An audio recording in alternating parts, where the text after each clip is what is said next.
Julian Marsh read it 3 times before he believed it. The farm.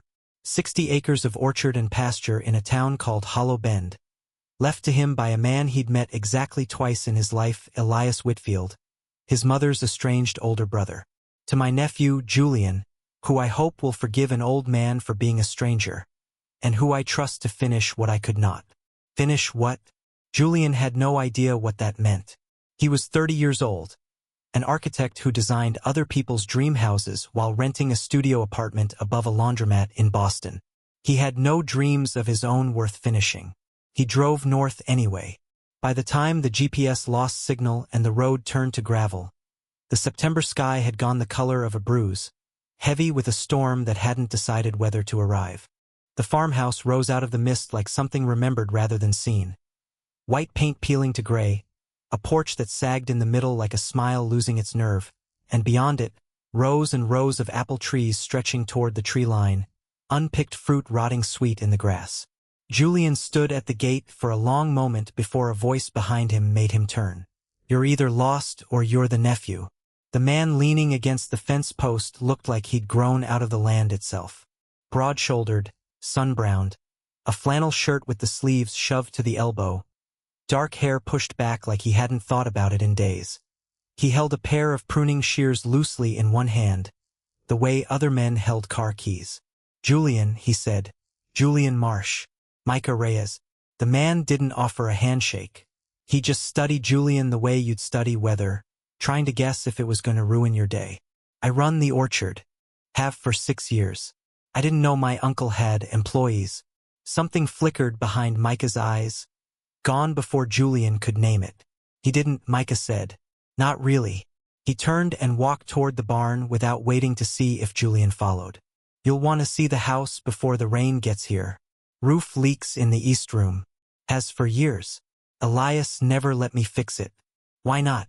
Micah stopped walking. For a moment the only sound was wind moving through 6 years of unharvested trees. "Ask him yourself," Micah said quietly. "Oh right, you can't." He kept walking. Julian, against every instinct that told him to get back in his car and drive to the nearest motel, followed him toward the barn instead. He didn't know it yet, but he had just taken the first step into a story his uncle had been trying to tell for 30 years, and never found the courage to finish. He inside of the farmhouse smelled like old books and wood smoke. Dust hung suspended in the last gray light through the windows, and every surface, the mantel, the shelves, the piano no one had played in years, was crowded with small, careful things. A collection of blue glass bottles. A row of hand-carved birds. Photographs, dozens of them, but strangely none of people. Fields. Trees. A red barn door. The same barn door over and over, photographed in every season, like someone had been trying to capture something that kept slipping away. He liked his privacy, Micah said, watching Julian take it in. Didn't like cameras pointed at him. Pointed them at everything else instead. You knew him well. 6 years is a long time to work land with someone. Micah's jaw tightened just slightly. Long enough to know when someone's carrying something they never put down. Julian ran a finger along the piano's dusty lid. "My mother said he left home at 19 and never really explained why. She said he was difficult. Closed off.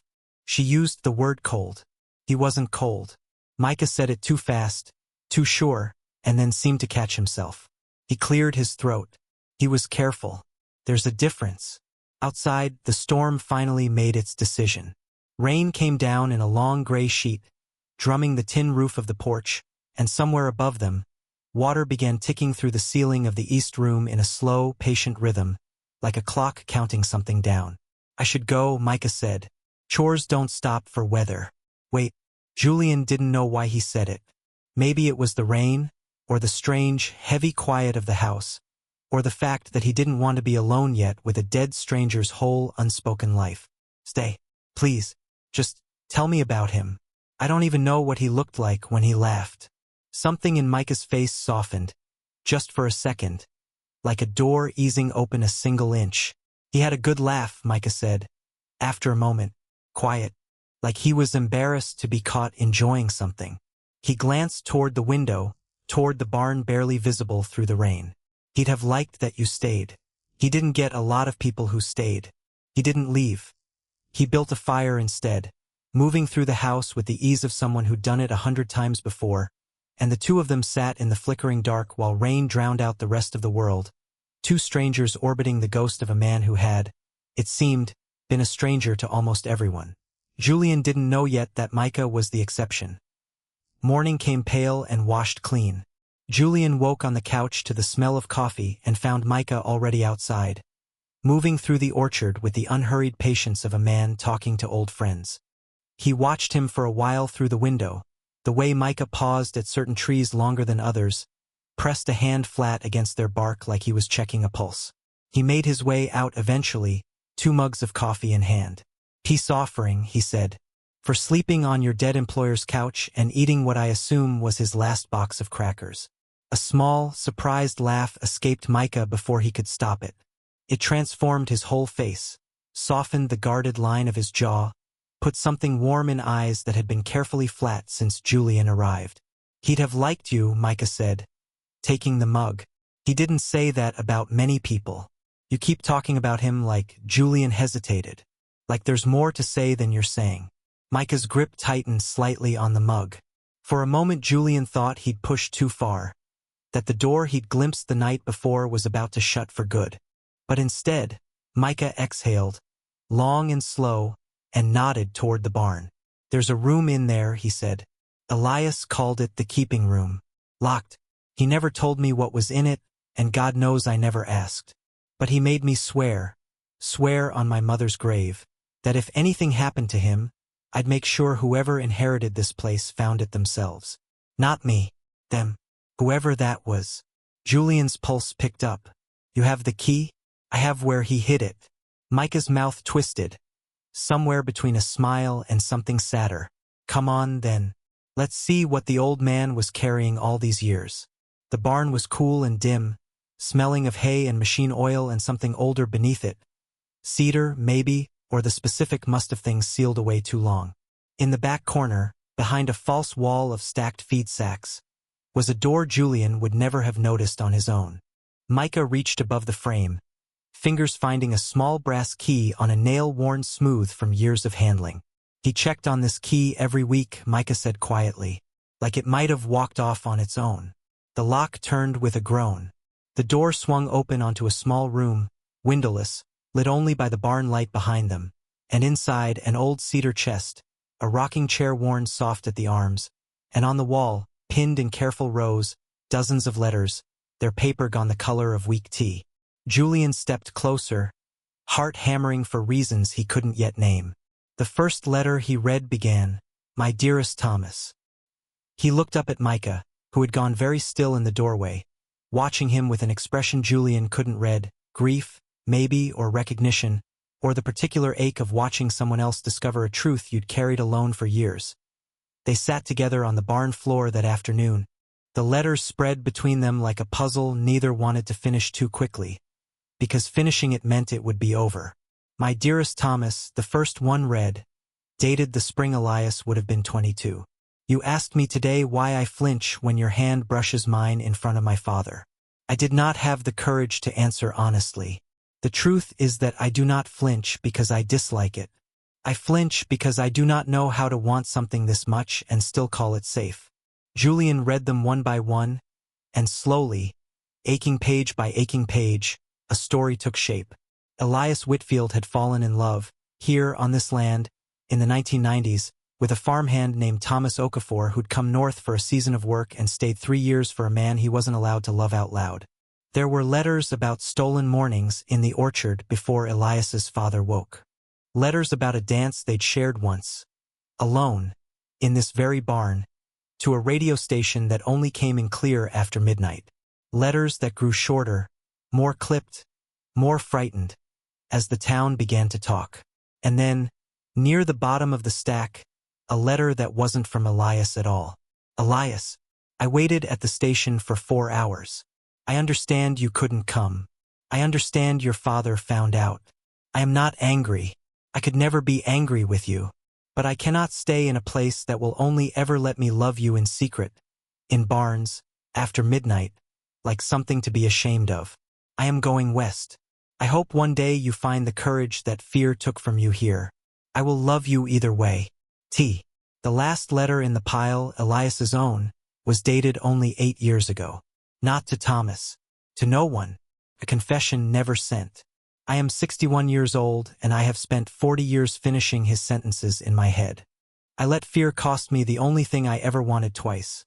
First when I let him leave, and second every year after, when I told myself it was too late to go looking. I am leaving this farm to whoever comes after me, and I am praying, though I have not prayed honestly in decades, that they will not make my mistake. That they will love out loud, while there is still time to be loved back. Julian's throat was tight.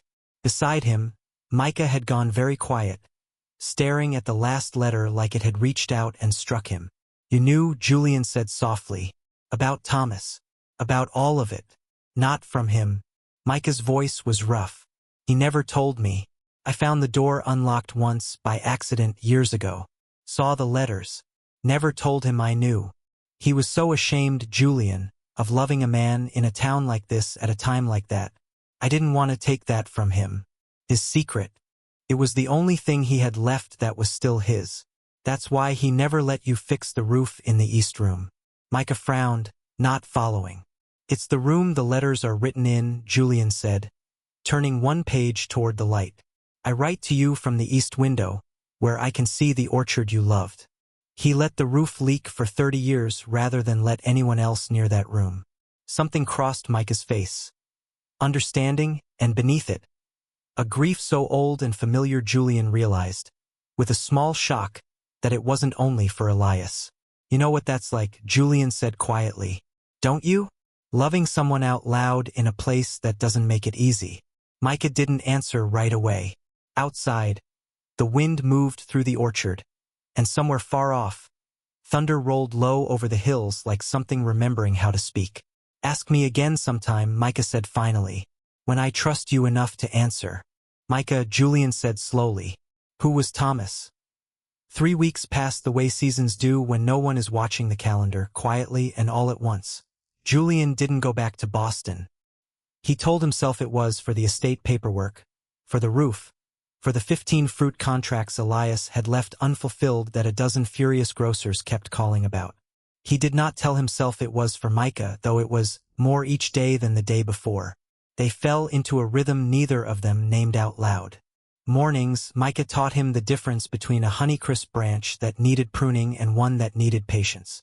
Evenings, they sat on the sagging porch with 2 beers and the long orange light falling through the trees, talking about nothing. Micah's childhood 2 towns over, raised by a grandmother who taught him to graft fruit trees before she taught him to drive. Julian's father, who'd wanted an engineer and gotten an architect and never quite forgiven the difference. There was a particular kind of quiet that grew between them, one Julian had never had with anyone else. Not effortful, not waiting to be filled. Comfortable. Once, working side by side stacking crates in the barn, their hands brushed reaching for the same one, and neither of them pulled away immediately. Neither of them said anything about it either. But Julian felt it for the rest of the day, a small warm coal low in his chest. You're different than I thought you'd be, Micah said one evening, apropos of nothing, watching the sun bleed orange behind the tree line. Different how? City people who inherit places like this usually sell within a month. Or they stay and try to make it into something it's not. Turn the orchard into a wedding venue, put up a gift shop. Micah shook his head slightly. You just listen. To the land. To the house. You listen to him even though you never really knew him. I felt like I owed him that. Julian turned his beer bottle slowly in his hands. He left me something bigger than a farm, Micah. He left me a warning. I'd be an idiot not to listen to it. Micah looked at him then, a long, searching look that made Julian's pulse stumble. What do you think he was warning you about, exactly? Julian held his gaze. The porch light buzzed faintly overhead, moths gathering in its glow, and somewhere beyond the trees an owl called once and went quiet. I think, Julian said slowly, he was warning me not to let fear write the ending of my story before I've even finished the first page. Neither of them moved. The space between them on the porch swing had somehow closed, inch by unspoken inch, until Micah's shoulder was warm against his, until Julian could feel the steady rhythm of his breathing. Julian, Micah said, quiet, almost a question. Yeah. I'm not good at this part. A rough, self-deprecating huff of breath. The part where you say the thing out loud. Then don't say it, Julian murmured. Show me instead. Micah's hand found his in the dark. Hesitant, then certain. And for a long moment they simply sat there, fingers laced together on the swing, while the orchard breathed around them and the whole quiet world seemed to lean in and hold its breath too. It wasn't a kiss. Not yet. But it was the first sentence of something neither of them was going to let go unfinished. The trouble arrived, as trouble often does, wearing a nice suit and carrying a very generous offer. His name was Desmond Cole, a land developer from the city with a smile too smooth for the mud on his shoes, and he found Julian in the market square of Hollow Bend on a gray Thursday with a folder full of numbers that made Julian's stomach turn. Not because they were bad, but because they were good. Obscenely good. Enough to pay off every debt Julian had. Enough to give him back the life he'd left behind in Boston. 40 acres for a resort development, Cole said, sliding the folder across the cafe table. You keep the house and the immediate 10 acres if sentiment's a factor. Frankly, Mr. Marsh, a place like this bleeds money. I did my research. Your uncle was 3 seasons behind on maintenance and had unpaid contracts stacked up like firewood. This is a mercy, not a loss. I need to think about it, Julian said, though something in his chest had already gone cold and tight. He didn't tell Micah right away. That was his first mistake. Micah found out from the mailman, of all people, who mentioned surveyors had been spotted at the property line that morning, and by the time Julian got back from town, Micah was standing in the orchard with his arms crossed and a stillness to him that was worse than shouting. You're selling, Micah said. Not a question. I haven't decided anything. 40 acres, Julian. That's not a maybe. That's a man measuring a coffin before the patient's even dead. Micah's voice cracked slightly on the word dead, and Julian understood, too late, what this land actually meant to him. Not a job. A grave he tended. A promise he'd made to a man who couldn't ask for anything else. I would never sell without talking to you first. You didn't talk to me at all. You let some stranger take you to lunch and show you numbers, and you sat there and thought about it, while I was out here pruning trees Elias loved like they were his own children, not knowing you were 3 signatures away from bulldozing them. That's not fair, isn't it? Micah's eyes were bright, furious, and underneath the fury, unmistakably hurt. I have spent 6 years of my life on this land, Julian, and the last 3 weeks I let myself believe you were different, that you actually understood what your uncle was trying to tell you in those letters. But you're just like everyone else who's ever inherited something they didn't earn. You're already looking for the exit. He walked away before Julian could answer, out toward the tree line, and the sky, as if it had been listening the whole time, finally broke open. Rain came down in cold, heavy sheets, and Julian ran after him anyway, calling his name into the wind until his voice went raw, until he caught up at the edge of the property where Micah had stopped, drenched and shaking, staring out at nothing. I'm not my uncle, Julian said, breathless, rain streaming down his face. I'm not going to spend 40 years writing letters I never send. If I'm scared of something, I'm going to say it now while it still matters. He stepped closer, close enough to see Micah's jaw tighten, close enough to see the war happening behind his eyes. I'm scared, Micah. I'm scared of this land, and this house full of ghosts, and the fact that I came here to settle an estate and instead I fell in love with a man who prunes apple trees like he's apologizing to them. I haven't signed anything. I'm not going to. I didn't know how to tell you I was scared without sounding like I was already leaving. The rain fell between them, relentless, and for a long moment Micah didn't move. Then he crossed the last few feet between them and kissed him. Hard, and a little desperate, both hands coming up to frame Julian's rain-soaked face like he needed to be sure this was real. And Julian kissed him back with everything he'd been too careful to say out loud for 3 weeks. When they finally broke apart, foreheads resting together, both of them soaked to the bone and breathing hard, Micah let out a laugh that was half sob. You couldn't have done that on a dry day? Elias fell in love in a barn during a storm, Julian said, grinning despite himself, despite the cold, despite everything. I figured I'd honor the tradition. That night, wrapped in blankets in front of the fire, clothes drying on the hearth screen, Julian finally asked the question he'd been circling for weeks. "Tell me your version," he said. "Not Elias's story. Yours." Micah was quiet for a long moment, watching the fire. "I grew up 2 towns over, like I told you. Small place, smaller minds. I knew what I was by 14 and knew enough to never say it out loud." His thumb traced idle circles against Julian's knuckles. "My grandmother caught me kissing a boy from school behind the grafting shed when I was 16. I thought that was it. I thought I'd lose the only family I had left. What happened? She didn't say anything for 3 days.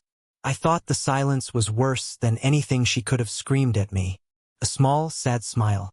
"Then on the 4th day, she handed me a graft knife and said, 'A tree doesn't apologize for what it grows into.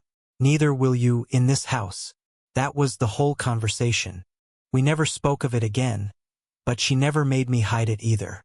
She sounds like she loved you a lot." "She did." Micah's throat worked. "She died when I was 22. Around the same time I came to work this land. Elias hired me without asking a single question about my life. Didn't care who I loved, only if I could tell a Cortland from a gala at 50 feet. I think that's part of why I never pushed him about Thomas. I recognized the shape of his silence. It was the same shape mine used to be before my grandmother handed me that knife." Julian pressed a slow kiss to his temple. "You're not silent anymore." "No," Micah agreed, turning to meet his eyes, firelight warm across his face. "Not with you." "For what it's worth," Julian said quietly, "I think Thomas would want to know what happened to Elias. That he kept every letter. That he never stopped." Micah went still. "You think he's still alive?" "There's a return address on one of the earliest letters. Portland, Oregon. It's a long shot 30 years later. But I keep thinking about that line. I hope you find the courage fear took from you here." Julian hesitated. "I think finishing what Elias started means more than fixing up this farm, Micah. I think it means finding out if it's too late for that ending, or if maybe, after everything, it isn't. It took them 2 weeks to track him down. 2 weeks of phone calls, Old Town records, a retired postmaster with a memory like a filing cabinet, and finally, a name in a small directory for a community garden collective outside Portland. T. Okafor, garden coordinator. They wrote the letter together at the kitchen table, crossing out more lines than they kept. Because how do you tell a 71-year-old man that the person he loved and lost never stopped loving him back? That he kept every letter in a locked room for 30 years? That he died still finishing sentences in his head? In the end, they kept it simple. "Dear Thomas, my name is Julian Marsh. I recently inherited Elias Whitfield's farm in Hollow Bend. I found your letters. I found his, too, the ones he never sent. I think he would have wanted you to know that he loved you until the day he died, and that he was sorry, and that he was proud of you for leaving when he couldn't find the courage to follow. If you'd ever like to see the orchard again, the door is open." Julian and Micah, who worked beside your name in that barn for 6 years without knowing it, and who is, I think, glad to know it now. They didn't expect an answer. Certainly not one that arrived 9 days later, handwritten, the paper trembling slightly like the hand that wrote it. "I have thought of that barn every single day for 31 years. I am not angry anymore. I stopped being angry a long time ago. Somewhere around the 10th spring I planted a garden of my own and thought of him doing the same, 3,000 miles away. Neither of us brave enough to write first. I would like very much to see the orchard again. I would like to see where he kept my letters. And I would like, if you'll permit an old man his sentiment, to plant one more tree there myself, so that something of us both keeps growing, even now. Thank you for finding me. Thank you for not letting his story end in silence. Thomas." Julian read it aloud on the porch, and beside him, Micah wiped his eyes with the back of his hand and laughed, unsteady and bright. "He's coming here," Micah said, like he still couldn't quite believe it, after 31 years. "Yeah." Julian folded the letter carefully, the way you'd fold something sacred. "Turns out it's never too late to finish a sentence, if you're brave enough to write the next word." Micah looked at him for a long moment. Really looked the way he had that first day at the gate, except now there was nothing guarded in it at all. "Is that what we're doing?" he asked softly. "Finishing something?" "No," Julian said, reaching for his hand. "I think we're starting something. Elias's story is finished, Micah. Ours is just getting to the good part. Thomas Okafor arrived on a bright October morning, 71 years old, silver-haired. Walking with a cane he clearly resented needing, and the moment he stepped through the orchard gate and saw the rows of trees stretching toward the tree line, he stopped walking entirely and simply stood there, one hand pressed to his chest, tears streaming freely down a face that had waited 3 decades to cry them. He kept it exactly the same, Thomas whispered. Even the crooked one by the fence. I told him that tree would never grow straight, and he told me some things aren't meant to grow straight, they're just meant to grow true. He laughed, wet and disbelieving. God, I'd forgotten I knew that about him. I'd forgotten I knew so much. Julian led him to the barn, to the keeping room, and stood in the doorway with Micah's hand warm in his while Thomas sat in the old rocking chair and read 30 years of letters he'd never known existed. His shoulders shaking silently, occasionally laughing through the tears at some memory only he and a dead man shared. When he finally emerged, hours later, the autumn light had gone long and gold through the trees. I brought something, Thomas said, producing from his bag a small sapling, its roots wrapped carefully in damp burlap. A graft from my own garden. Elias gave me the cutting it came from 31 years ago, the week before I left.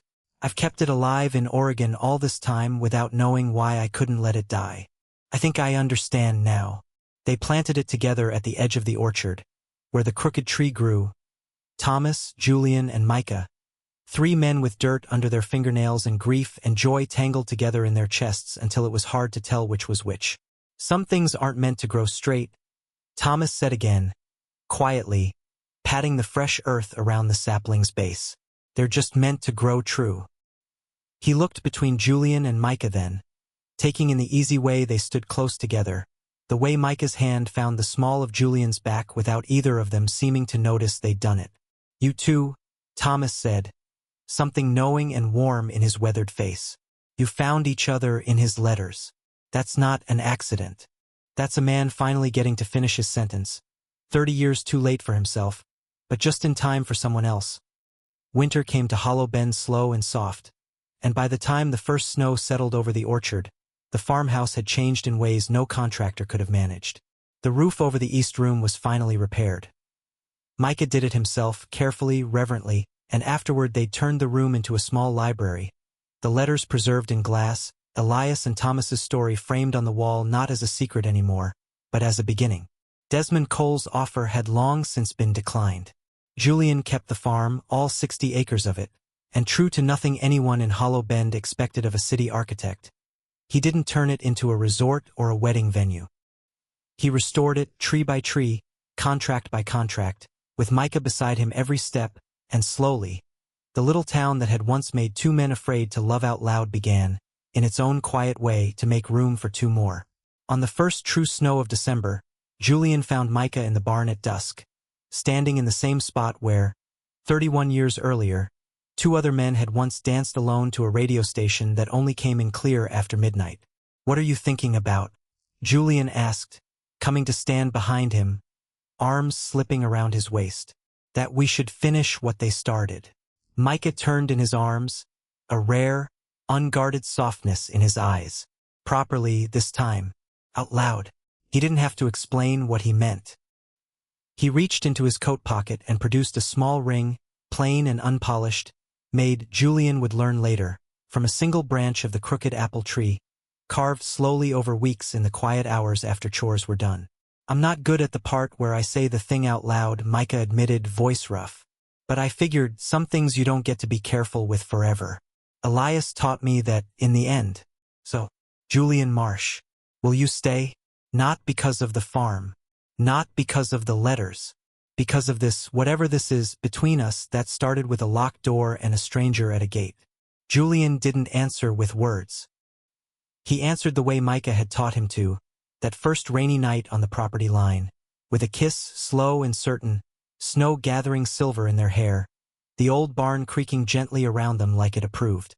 Outside, beyond the frosted windows, the crooked tree stood at the orchard's edge, its new graft sleeping quietly beneath the snow, waiting for spring to prove that some things, even the ones nearly lost to fear and silence, always find a way to grow true in the end. The following spring, on the anniversary of Elias's passing, Julian added one final letter to the collection in the glass case in the East Room. not from Elias, and not from Thomas, but his own. To whoever finds this farm after us. My uncle spent 40 years afraid to say a true thing out loud, and it cost him the only love of his life until it was almost too late for anyone to fix. I inherited his silence along with his land. I am so glad I chose not to keep either. If you are standing in this room reading this, you have probably found a secret of your own by now. Maybe not letters in a locked barn, but something. A fear you've been carrying too long. Person you love and haven't told. A life you keep meaning to start living out loud. Do it today. Don't wait for someone else to find your letters after you're gone. Julian Marsh Micah Reyes. Hollow Bend Orchard. The crooked tree bloomed that April, white blossoms opening bright against a clear spring sky, and in the orchard below it, two men who had once been strangers at a gate stood together, hand in hand, watching something Elias and Thomas had planted, in more ways than one, finally fully grow.